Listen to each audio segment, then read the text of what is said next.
নমস্কার বন্ধুরা, আমি ডাক্তার লাভলি মিত্র আবারও চলে এসেছি হোমিওপ্যাথি জগতে খুব ইম্পর্ট্যান্ট আর একটি মেডিসিন নিয়ে আপনাদের সাথে আলোচনা করব বলে। আজকের মেডিসিনের নাম হচ্ছে হিস্টামিনা।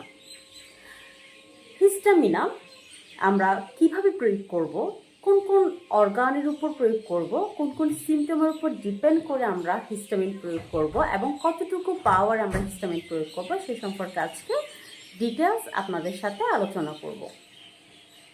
এই জন্য আপনাদের কাছে রিকোয়েস্ট করছি অবশ্যই ভিডিওটি স্কিপ না করে সম্পূর্ণ দেখবেন। তাহলে চলুন ভিডিওটি শুরু করা যাক। হিস্টামিন আমাদের প্রত্যেকের শরীরে থাকে। এটি একটি রাসায়নিক পদার্থ। এটি মাস্ট কোষ এবং ব্যাসোফিল নামক শ্বেত রক্তকণিকার মধ্যে বিশেষ করে বেশি পাওয়া যায়। আমাদের প্রত্যেকের শরীরে কিন্তু স্বাভাবিক হিস্টামিন বজায় থাকে, রোগ প্রতিরোধ ক্ষমতার উপর নির্ভর করে কিন্তু হিস্টামিন। কিন্তু কোনোভাবে যদি আপনার কোনো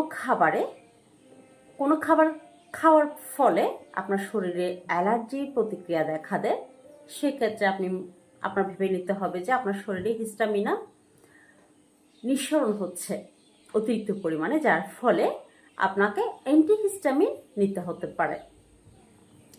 যেমন অতিরিক্ত হিস্টামিন নিঃসরণের ফলে আমাদের শরীরে অ্যালার্জি সমস্যা দেখা দিতে পারে, যেমন স্কিন অ্যালার্জি হতে পারে। যাদের ধুলাবালিতে অ্যালার্জির সমস্যা আছে, যাদের ধুলাবালিতে হিস্টামিন বাড়ে, তাদের হাঁচি হতে পারে, কাশি হতে পারে। এবং অনেকের আবার চোখ লাল হয়ে কচকচ একদম ধুলাবালি পড়লে যেরকম ওই স্টাইলের চোখ লাল হয়ে যায়, চোখ কচলাতে থাকে। এই সমস্ত সমস্যার জন্য কিন্তু আমরা হিস্টামিনাম অনায়াসে প্রয়োগ করতে পারি। হিস্টামিনাম যে কোনো ধরনের অ্যালার্জিতে প্রয়োগ করা যায়। শুধু আপনাকে বুঝতে হবে হিস্টামিনামের প্রয়োগ বিধি সম্পর্কে, কতটুকু পরিমাণে আপনার নিতে হবে, কোন অ্যালার্জির ধরনটা কেমন এবং অ্যালার্জির আপনার শরীরে কতটুকু পরিমাণে আছে, এই বিষয়গুলোকে প্রাধান্য দিয়ে আপনার হিস্টামিনাম মাত্রা প্রয়োগ করতে হবে। আমি এবার হিস্টামিনামের প্রয়োগ বিধি সম্পর্কে বলছি। যেমন ধরেন আমাদের যে কোনো অ্যালার্জি হোক, হাঁচি হোক, কাশি হোক, বা চোখের অ্যালার্জি হোক, বা স্কিনের অ্যালার্জি হোক, অনেকের আবার ফুলে ফুলে যায়, স্কিনে চুলকানোর সাথে সাথে একদম আমবাতের মতো ফুলে যায়। যে কোনো ধরনের অ্যালার্জি হোক আপনারা অনায়াসে হিস্টামিন প্রয়োগ করতে পারবেন অ্যান্টিহিস্টামিন হিসেবে। আপনারা যখন হিস্টামিনাম নেবেন অবশ্যই ভালো কোম্পানি দেখে মেডিসিনটি চুজ করবেন। যেমন ব্যাকসন আছে, এসবিএল আছে, জার্মানি আছে। এই মেডিসিনগুলো কিন্তু, এই কোম্পানিগুলো কিন্তু খুব ভালো। আপনারা যে কোনো একটি কোম্পানি চুজ করে নিতে পারেন এবং আপনার শরীরে অ্যালার্জির পরিমাপ অনুযায়ী, যেমন আমরা অ্যালার্জির জন্য বেসিক্যালি নিম্ন শক্তি দিয়ে থাকি, যেমন 30 CH পোটেন্সি, 200 CH পোটেন্সি আছে। এটি কিন্তু হাই পাওয়ার ধরি আমরা। 30 CH পোটেন্সি থেকে যদি আপনারা হিস্টামিনাম শুরু করেন, আস্তে আস্তে আস্তে আস্তে কিন্তু 200 CH পোটেন্সিতে যেতে পারেন। তবে হুট করে বেশি পাওয়ার নিয়ে নিলে অনেক সময় অ্যালার্জি বাড়তেও পারে। সেই জন্য আমাদের নিম্ন পাওয়ারের প্রয়োগ করা ভালো উচিত।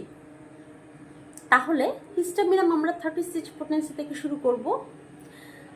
আপনার ধরেন ধুলাবালিতে যাওয়ার ফলে আপনার ঘন ঘন হাঁচি হচ্ছে, একসাথে 10-12টা হাঁচি হচ্ছে, সেই ক্ষেত্রে আপনারা দিনে 3 ঘন্টা পরপরও নিতে পারেন। যেমন 3 ঘন্টা পর 1 ফোঁটা, আবার 3 ঘন্টা পর 1 ফোঁটা 30 CH পোটেন্সি এভাবে নিতে পারেন।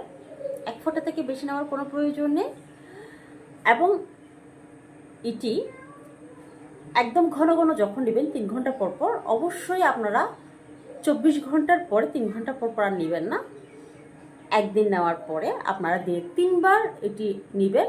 এরপর আস্তে আস্তে আপনার যখন কমে আসবে আরও 2 বার নেবেন বা 1 বার নেবেন, এভাবে কমিয়ে ফেলবেন মাত্রা। যাদের বাচ্চাদের প্রবলেম হয় তারা দিনে 4 বার নিতে পারে, সকাল, দুপুর, বিকেল, রাত্রে। এরপরে যখন একটু কমে আসবে আস্তে আস্তে দিনে 3 বার, পরে আরও কমলে দিনে 2 বার, এভাবে নেবেন। এটি নেওয়ার পরে যখন আপনি মাসখানিক নেবেন, এরপরে যখন আপনার ক্লিয়ার হয়ে যাবে তাহলে পাওয়ার আর চেঞ্জ করার কোনো দরকার নেই, মেডিসিন টোটালি বন্ধ করে দিবেন। এরপরেও যদি আপনার থেকে থাকে তাহলে আপনারা অবশ্যই 200 পটেন্সিতে যাবেন। সকালে 2 ফোঁটা, রাত্রে 2 ফোঁটা, দিনে শুধুমাত্র 2বার করে আপনারা মিনিমাম এটি 1 সপ্তাহ প্রয়োগ করবেন। এরপর আশা করি আর মেডিসিন নেওয়ার কোনো প্রয়োজন হবে না।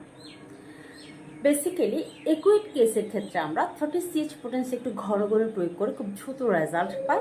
আর যাদের ক্রনিক কেস অর্থাৎ অনেক আগে থেকে প্রবলেম হচ্ছে তাদেরকে আমরা 200 পটেন্সি থেকে শুরু করি, কারণ ক্রনিক কেসগুলোতে 30 পটেন্সি একটু কম শ্যুট করে, 200 পটেন্সি খুব ভালো রেজাল্ট দেয়।